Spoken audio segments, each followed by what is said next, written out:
Today we're talking about putting. A lot of times when I'm out talking to people, people will be complaining about their putting, or they'll say like, I'm doing everything all right, but I'm just putting so badly. And to me, it's just hard to understand how somebody could really putt badly if they're putting the work in to actually getting better. So I've kind of changed my philosophy with a lot of things, like the way I do putting now. And I've been doing some other new things that I think have changed the way I think about putting, and also I think can really help anybody get good at putting. So when you talk about putting, it's really a basic motion, right? Like there's not a ton of body movement. Let's say like the range of motion of like a full golf swing, like there's all kinds of things moving. But in putting, if you could make a really good stroke that goes from here to here, you could be like one of the best putters in the world. But what does that take? Because with putting, if you miss by an inch, that's like missing by a mile. So it really has to be precise. It's not that big of a motion, but the motion that you make has to be really precise. With putting, I started thinking of it more like working out or dieting or something like that, where you have to be doing something consistently and be doing it a lot to be able to get those results. You're not really just going to have like this putting tip and then all of a sudden you're gonna putt great. That might work for a little while, but for consistent, really good putting, like fill up the hole a lot, you need to be doing things in your routine, in your life, like lifestyle changes that need to be consistent. The best thing that I can recommend that you do for putting is to do this 5-week challenge with me. I've always been a good putter, but like and this is the thing that I notice about doing the golf schools. Everyone assumes that they're a really good putter. And almost everybody, except for like people who play a lot of tournament golf, this is what I recommend to do if you really want to become super sharp this summer or whenever it is at putting. This is what I recommend you do. So this is called the 5-week yardstick challenge. You get a yardstick. So this yardstick you can get at Lowe's or Home Depot or whatever. I'll put a link in the description. You can get it on Amazon too. It's the metal kind, and it's got the little hole in it here. See, that's metal. They will sometimes bend and deform and stuff, so it's good even if you've had one for like a long time, maybe get a new one, because if there's any kind of deformations in it or twisting in it or bumps, it'll hold you back on this challenge a little bit.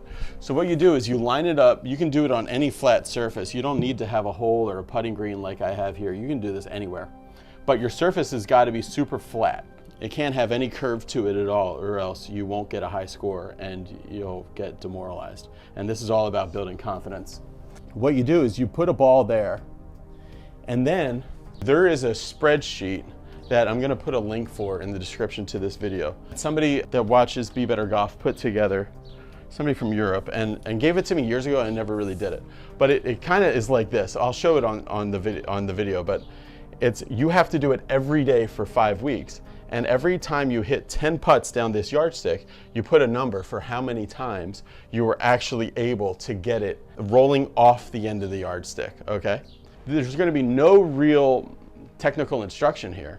I gotta convince you that you need to be like consistently putting every day. So what the challenge is you gotta get this thing rolling where it falls off the end of that. Just gotta get it rolling off the end. And I'll tell you this, it is way tougher than it looks. There you go. Now, if you want to go make this a little bit easier for you, or if you want to like kind of be official with it, this is what I do. So this is something called the putt out, I think. It was sent to me like years ago, but I've just been using it more recently. So what I do is, because sometimes you can't tell if it actually went off the end or if it shot off to the right or left. So what I do is if it goes and it actually rolls backwards, then that counts as a successful roll. If it goes up here and it shoots off to the side enough to not roll backwards, but to get past this thing, then it doesn't count. So that was a good one. But each 10, I'm gonna keep in the calendar or in the spreadsheet how many I got out of 10. Now the other thing is my record, my personal record as of now, is 33 in a row down this thing, where it makes it all the way to the end. And I would have thought by now that I would have gotten a much higher score than that because of how good of a putter I thought it was. But I tell you what, it's hard to keep your focus each time. It's really tough. All right, so now I'm gonna do what I do every day, so which is I'm gonna do 10 and see how many out of 10 I get. And it's not really about like making like a super high score or anything. It's more about having a good effort each time for each putt. I've been filming this for a little bit, and I tried to do this and talk about what I'm doing at the same time. It doesn't work. You really, when you're doing this, it has to be 100% focus on the actual putting. So like, it wouldn't really work for me to putt and talk about it at the same time. So let's go through 10 right here. And the other crucial thing is like, don't let this thing get, you know, really any dirt under this or anything like that will make it a little bit off level or off balance, and you'll be missing putts and you won't know why. This probably would work best on something super level like a hardwood floor or something than with the putt out there. 2 of 2. Putting here, so that's 2 of 2. The thing that I noticed after doing this I've been doing it for just a little over 2 months, and the thing that you notice is that a pre-shot routine starts to develop, where if you really want to make a high score and be super consistent about getting it started online, which is what this is doing, 3-3, then you'll start to notice that a routine develops. So I've tried it before where you try to do Tiger Woods' routine, or you try to do some other famous golfer's routine and do their amount of strokes and everything else like that. If you do enough putts, your own personal routine will start to develop, and it will be the routine where if you're just mimicking somebody else's, or if you're just doing it forced, where you're trying to do a routine, that doesn't really work. It has to be something like that is organically grown from all the work that you've put in. If you just start doing it, it might help a little bit, but it won't actually hit it. And then once you do this for a long time, you start to get a weird sense that you're not hitting the putt with your stroke. 5 of 5. That's 5 of 5. So what I mean is, you start to feel like it's not the stroke that's hitting the putt, or it's not even the putter that's hitting the putt. It feels like the entire routine, everything from right here all the way through, is the thing that's hitting the putt. So a putt isn't just a split second of contact, it is the entire process all the way through to accepting the result of whatever happens. So this is a routine that I came up with, that I didn't like write it down and endeavor to do this. It's just what developed, and that's really what it has to happen. So I line it up, I take 2 strokes away from the ball on the inside, and then I put the club behind the ball, I lift it up a little bit, I look twice, and then I stroke. 7. And that starts to be something that, as I see these putts spaced out on the editing software, I can see that they're the same distance apart each time. So my routine is pretty clockwork. It's about the same exact time every time. Little preset that kind of locks it in, 2 looks and putt.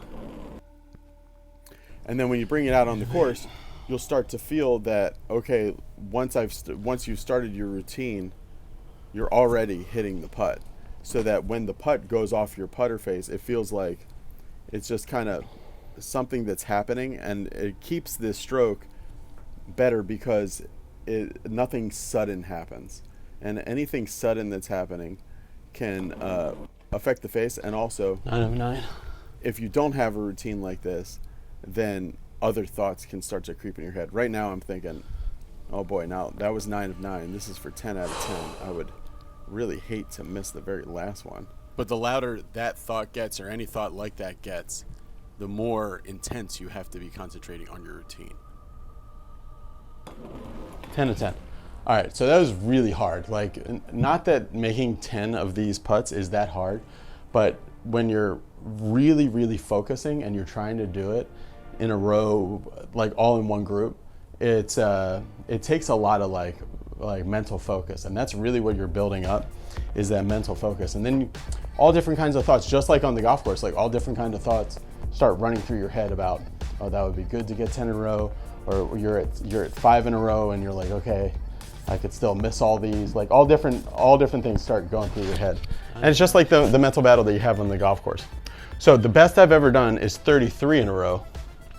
And I want to see if you can beat 33 in a row. Let me know, but you got to film it. Like put your iPhone on the time lapse or whatever, and post it. Send it to my Telegram, and put it in the BBG group on Telegram. I'll put a link for the Telegram in the description. If you guys are interested in doing the 5-week challenge with me, all you got to do is be subscribed to this channel, and if you're not subscribed, get your wife or girlfriend's account or kid's account. Make sure that they're subscribed on their phone to Be Better Golf. And if you're subscribed, I'll send you the link, or I'll put the link somewhere so you guys can see it on BeBetterGolf.net. I'll probably put it up there. Thanks for watching, everybody. Get better at putting. All right, bye. All right, so that is the best, super simple way to get better at putting. But if you really want to be a 360-degree complete putter, I recommend you get the Be Better Golf putting system that I did with Tim Yelverton. Tim teaches Scott Stallings and Kevin Kisner and a few other guys on tour, and they're all really doing well with their short games this year particularly. He put all of his putting knowledge into this series called the Be Better Golf putting system, which has gotten rave reviews. So you can check that out. There's also a discount if you get the Be Better Golf putting and short game series together. I'm going to put a link for that in the description below.